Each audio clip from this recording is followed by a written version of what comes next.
Cricket craze ಇರುವ ಪ್ರತಿಯೊಬ್ಬರು ಕೂಡ ನೋಡಲೇಬೇಕಾದ ಸ್ಟೋರಿ ಇದು. ಕ್ರಿಕೆಟ್ ಬೆಟ್ಟಿಂಗ್ ಆಡುವವರೇ ಹುಷಾರ್. ಈ ಸುದ್ದಿ ನೋಡಿ ಖಂಡಿತವಾಗ್ಲೂ ಕೂಡ ನೀವು ಕೂಡ ಎಚ್ಚೆತ್ತುಕೊಳ್ತೀರಾ. ಪೊಲೀಸರು ಅದ್ದಿನ ಕಣ್ಣಿಟ್ರು ಕೂಡ ನಗರದಲ್ಲಿ ಎಡೆಬಿಚ್ಚಿದೆ ಬೆಟ್ಟಿಂಗ್ ದಂಧೆ. ನಿಮಗೆ ಅರಿವಿಲ್ಲದಂತೆಯೇ ಕೂಡ ಬೆಟ್ಟಿಂಗ್ ದಂಧೆಯಲ್ಲಿ ಲಾಕ್ ಆಗ್ತೀರಾ. ನಿಮಗೆ ಕೂಡ ಅರಿವಿರೋದಿಲ್ಲ. ಒಮ್ಮೆ ನೀವು ಗ್ಯಾಂಗ್ ಕೈಗೆ ತಗಲಾಕೊಂಡ್ರೆ ಮಾನ ಪ್ರಾಣ ಎರಡೂ ಕೂಡ ಔಟ್. ನ್ಯಾಯವಾಗಿ ನಿಮ್ಮನ್ನ ಪರಿಚಯ ಮಾಡ್ಕೊಳ್ತಾರೆ ದಂಧೆಕೋರರು. ವ್ಯವಹಾರ ವ್ಯಾಪಾರ ಅಂತ ಪರಿಚಯ ಬಳಿಕ ಕಥೆನೇ ಬೇರೆ.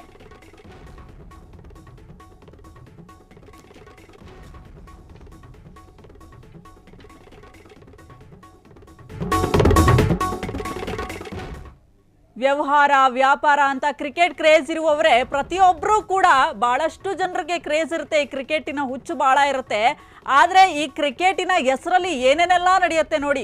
ಈ ಬೆಟ್ಟಿಂಗ್ ಅನ್ನುವಂಥದ್ದು ಇತ್ತೀಚಿನ ದಿನಗಳಲ್ಲಿ ಕಾಮನ್ ಆಗೋಗ್ಬಿಟ್ಟಿದೆ. ಈ ಬೆಟ್ಟಿಂಗ್ ದಂಧೆ ಅನ್ನುವಂಥದ್ದು, ಒಬ್ರಿಗೊಬ್ರು ಬೆಟ್ಟಿಂಗ್ ಕಟ್ಟೋದು, ಇಷ್ಟು ಲಕ್ಷ ಅಷ್ಟು ಲಕ್ಷ ಅನ್ನುವಂತಹ ಒಂದಷ್ಟು ಬೆಟ್ಟಿಂಗ್ ಕಟ್ಟೋದು. ಅದೇ ರೀತಿಯಾಗಿ ಇಲ್ಲಿ ಒಂದು ಗ್ಯಾಂಗೇ ಇದೆ. ಅಂದರೆ ಈ ಮಧ್ಯದಲ್ಲಿ ಯಾರ್ಯಾರು ಇರ್ತಾರಲ್ಲ, ಬೆಟ್ಟಿಂಗ್ ಕಟ್ಟುವಂಥ ಪ್ರೋತ್ಸಾಹ ಕೊಡ್ತಾರಲ್ಲ, ಆ ಒಂದು ಗ್ಯಾಂಗೇ ಇಲ್ಲಿ ಒಂದಷ್ಟು ಬೆಟ್ಟಿಂಗ್ ಕಟ್ಟೋದಕ್ಕೆ ಒಂದು ಮೋಟಿವೇಶನ್ ಕೊಡೋದು. ನ್ಯಾಯವಾಗಿ ನಿಮ್ಮನ್ನೇ ಪರಿಚಯ ಮಾಡ್ಕೊಳ್ತಾರೆ. ಅಂದರೆ ಫ್ರೆಂಡ್ಸು ಹಾಗೆ ಹೀಗೆ ಅನ್ನುವಂಥ ಒಂಥರ ಗೊತ್ತಲ್ಲ ನಿಮಗೆ, ಬಿಸ್ನೆಸ್ ಮೈಂಡ್ ಯಾವ ರೀತಿಯಾಗಿರ್ತಾರೆ ಅಂತ. ಅದೇ ರೀತಿಯಾಗಿ ಒಂದಷ್ಟು ಪರಿಚಯ ಮಾಡ್ಕೊಳ್ತಾರೆ. ಪರಿಚಯ ಮಾಡ್ಕೊಂಡಾದ ನಂತರದಲ್ಲಿ ಏನೇನೆಲ್ಲ ಆಗುತ್ತೆ ನೋಡಿ. ಬೆಟ್ಟಿಂಗ್ ದಂಧೆಯನ್ನು ಶುರು ಮಾಡ್ತಾರೆ. ಈ ಗ್ಯಾಂಗು ಐಷಾರಾಮಿ ಹೋಟೆಲ್ನಲ್ಲಿ ಕೂಡ ಈ ಒಂದು ವ್ಯವಹಾರ ನಡೆಯೋದು ಐಷಾರಾಮಿ ಹೋಟೆಲ್ನಲ್ಲಿ. ಸೊ ಬೆಟ್ಟಿಂಗ್ ದಂಧೆಗೆ ಒಂದು ಬಹಳಷ್ಟು ಜನ ಒಳಗಾಗ್ತಾ ಇದ್ದಾರೆ. ಇತ್ತೀಚಿನ ದಿನಗಳಲ್ಲಂತೂ ಬಹಳಷ್ಟು ಸಾವುಗಳು ಕೂಡ ಸಂಭವಿಸ್ತಾ ಇದೆ. ಇವರ ಕೈಗೆ ನೀವೇನಾದ್ರು ತಗಲಾಕೊಂಡ್ರೆ ಮಾನ ಪ್ರಾಣ ಎರಡೂ ಕೂಡ ಖಂಡಿತವಾಗ್ಲೂ ಔಟ್ ಆಗುತ್ತೆ. ಯಾಕಂದರೆ ನೋಡಿ, ಈಗ ದುಡ್ಡು ಎಲ್ಲೋ ಕಡೆ ಸಾಲ ಮಾಡಿರ್ತೀವಿ, ಸಾಲ ತೀರ್ಸೋಕ್ಕಾಗಿರಲ್ಲ. ಆ ಟೈಮಲ್ಲಿ ಏನು ಮಾಡ್ತಾರೆ? ಸೊ ಬೇರೆ ಗತಿ ಇಲ್ಲ ಅಂತ ಅಂದ್ಬಿಟ್ಟು, ಈಗ ಅಪ್ಪ ಅಮ್ಮಂಗೂ ಹೇಳೋಕ್ಕಾಗಲ್ಲ, ಅಂಥ ಪರಿಸ್ಥಿತಿ ಎದುರಾದಾಗ ಸಾವು ನೋವು ಎಲ್ಲ ಕೂಡ ಇದಾಗ್ಬಿಡುತ್ತೆ. ಯಾಕಂದರೆ ದುಡ್ಡು ಕಳ್ಕೊಂಡ್ಮೇಲೆ ಏನೇನಾಗತ್ತೆ? ಸಾಲಕ್ಕೊಳಗಾಗ್ತಾರೆ. ಐಷಾರಾಮಿ ಹೋಟ್ಲಲ್ಲಿ ಕುಳಿತು ಈ ಒಂದು ವ್ಯವಹಾರ ನಡೆಸ್ತಾ ಇರುವಂಥದ್ದು. ಇವರ ಕೈಗೆ ನೀವು ತಗಲಾಕೊಂಡ್ರೆ ಖಂಡಿತವಾಗ್ಲೂ ಮಾನ ಪ್ರಾಣ ಎರಡೂ ಔಟ್. ಬಲವಂತವಾಗಿ ನೋಡಿ, ಬಲವಂತವಾಗಿ ಕ್ರಿಕೆಟ್ ಬಾಜಿ ಕಟ್ಟಲು ಒತ್ತಾಯ ಕೂಡ ಮಾಡ್ತಾರೆ. ಬೆಟ್ಟಿಂಗ್ ಮಾಡೋದಿಲ್ಲ ಅನ್ನೋರಿಗೆ ಬ್ಲ್ಯಾಕ್ ಮೇಲ್ ಮಾಡುವ ಗ್ಯಾಂಗ್ ಇದು. ಹೋಟೆಲ್ನಲ್ಲೇ ಕೂಡಿ ಹಾಕಿ ನಗ್ನವಾಗಿಸಿ ವಿಡಿಯೋ ರೆಕಾರ್ಡ್ ಕೂಡ ಮಾಡ್ಕೊಳ್ತಾರೆ. ನಗ್ನ ಚಿತ್ರ ಸಾಮಾಜಿಕ ಜಾಲತಾಣಗಳಲ್ಲಿ ಅರಿಬಿಡೋದಾಗಿ ಬ್ಲ್ಯಾಕ್ ಮೇಲ್ ಕೂಡ ಮಾಡ್ತಾರೆ ಇವರು. ಹುಷಾರ್, ಬ್ಲ್ಯಾಕ್ ಮೇಲ್ಗೆ ಬಗ್ಗದಿದ್ರೆ ಅಲ್ಲೇ ಜೀವ ಬೆದರಿಕೆ ಹಾಕುವ ಆಸಾಮಿಗಳು ನೋಡ್ರಿ ಎಂತಿಂತವ್ರು ಇರ್ತಾರೆ ಈ ಪ್ರಪಂಚದಲ್ಲಿ. ದುಡ್ಡಿರೋರನ್ನ ಎಳೆದು ತಂದು ಬೆಟ್ಟಿಂಗ್ ಮಾಫಿಯಾದಲ್ಲಿ ಇಳಿಸ್ತಾರೆ. ಮೊದಲು ಅವರೇ ಸ್ವಲ್ಪ ದುಡ್ಡು ಕೊಟ್ಟು ಆಟ ಶುರು ಮಾಡಿಸ್ತಾರೆ ಗ್ಯಾಂಗು. ಬೆಟ್ಟಿಂಗ್ ಆಡಿಸಿ ಬಳಿಕ ಬ್ಲ್ಯಾಕ್ ಮೇಲ್ ಮಾಡ್ತಿದ್ದ ಆರೋಪಿಗಳು. ಬೆಟ್ಟಿಂಗ್ ಆಡಿರುವ ಸ್ಕ್ರೀನ್ ಪಿಕ್ಚರ್ಗಳನ್ನು ಇಟ್ಕೊಂಡು ಬ್ಲ್ಯಾಕ್ ಮೇಲ್ ಮಾಡ್ತಾರೆ. ಅಂದರೆ ಅಪ್ಪ ಅಮ್ಮಂಗೆ ಹೇಳ್ತೀವಿ ಈ ರೀತಿಯಾಗಿ ಒಂದಷ್ಟು ಬ್ಲ್ಯಾಕ್ ಮೇಲ್ ಮಾಡುವಂಥದ್ದು. ಹಣ ಕೊಡದಿದ್ರೆ ನಿಮ್ಮ ಮನೆಯವರಿಗೆ ತಿಳಿಸಿದಾಗಿ ಬೆದರಿಕೆ ಹಾಕ್ತಾರಂತೆ ನೋಡಿ ಇವರು. ದುಡ್ಡಿರುವವರನ್ನೇ ಟಾರ್ಗೆಟ್ ಮಾಡುವ ಖತರ್ನಾಕ್ ಗ್ಯಾಂಗ್ ಇದು. ಐಷಾರಾಮಿ ಹೋಟೆಲ್ಗಳೇ ಬೆಟ್ಟಿಂಗ್ ದಂಧೆಯ ಅಡ್ಡಗಳು. ಅಂದರೆ ದೊಡ್ಡ ದೊಡ್ಡ ಹೋಟೆಲ್ಗಳಲ್ಲಿ ಈ ಒಂದು ಬೆಟ್ಟಿಂಗ್ ವಿಚಾರವಾಗಿ ಮಾತಾಡೋದು. ಐಷಾರಾಮಿ ಹೋಟೆಲ್ನಲ್ಲೇ ಕುಳಿತು ನಡೆಸ್ತಾರೆ ಬೆಟ್ಟಿಂಗ್ ಒಂದು ದಂಧೆ. ಖಂಡಿತವಾಗ್ಲೂ ಇಂಥವ್ರಿಂದ ನೀವು ಖಂಡಿತವಾಗ್ಲೂ ಎಚ್ಚೆತ್ಕೊಳ್ಬೇಕು. ಇಂಥವ್ರು ಭಾಳ ಜನ ಇರ್ತಾರೆ. ಮೋಸ ಮಾಡೋರು ಎಲ್ಲಿ ತನಕ ಇರ್ತಾರೋ, ಮೋಸ ಹೋಗೋರು ಅಲ್ಲಿವರೆಗೂ ಇರ್ತಾರೆ.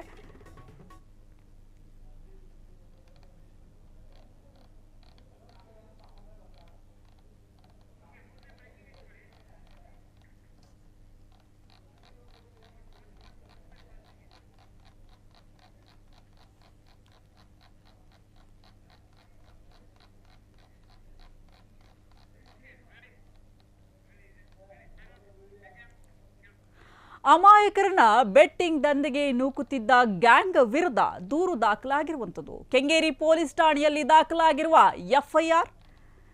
ಜೀವೇಲ್ ಜೈನ್ ಎಂಬುವರಿಂದ ಎಫ್ಐಆರ್ ಕೂಡ ದಾಖಲಾಗಿದೆ. 8 ಮಂದಿ ವಿರುದ್ಧ ದೂರು ದಾಖಲಿಸಿರುವ ಕೆಂಗೇರಿ ಠಾಣಾ ಪೊಲೀಸರು. ಕೆಂಗೇರಿ ಪೊಲೀಸ್ ಠಾಣೆಯಲ್ಲಿ ದಾಖಲಾಗಿದೆ ಎಫ್ಐಆರ್. ಜೀವೇಲ್ ಜೈನ್ ಎಂಬುವವರಿಂದ ಎಫ್ಐಆರ್ ಕೂಡ ದಾಖಲಾಗಿರುವಂಥದ್ದು. 8 ಮಂದಿ ವಿರುದ್ಧ ದೂರು ದಾಖಲಿಸಿರುವ ಕೆಂಗೇರಿ ಠಾಣಾ ಪೊಲೀಸರು. ಅಂದ್ರೆ 8 ಮಂದಿ ವಿರುದ್ಧ A1 Ayush, Srinath A2 Amrit, PS A3 Karan, A4 Kishan Gowda, A5 Ankit Sharma, A6 Dev Sharma, A7 Rishi alias Ricky, A8 Rohan Tushir ಆರೋಪಿಗಳು. ಈವೆಂಟ್ ಮ್ಯಾನೇಜ್ಮೆಂಟ್ ಮಾಡ್ತಿದ್ದ ದೂರಾದರ ಜೀವೆಲ್ ಜೈನ್. ಕಾರ್ಯಕ್ರಮ ಒಂದರಲ್ಲಿ ಜೀವೆಲ್ ಜೈನ್ ಪರಿಚಯ ಮಾಡಿಕೊಂಡಿದ್ದ A1 ಆರೋಪಿ.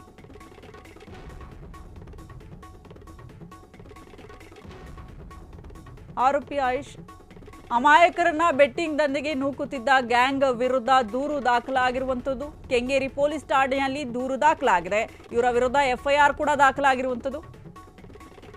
ಜೀವೆಲ್ ಜೈನ್ ಎಂಬುವರಿಂದ FIR ಕೂಡ ದಾಖಲಾಗಿದೆ.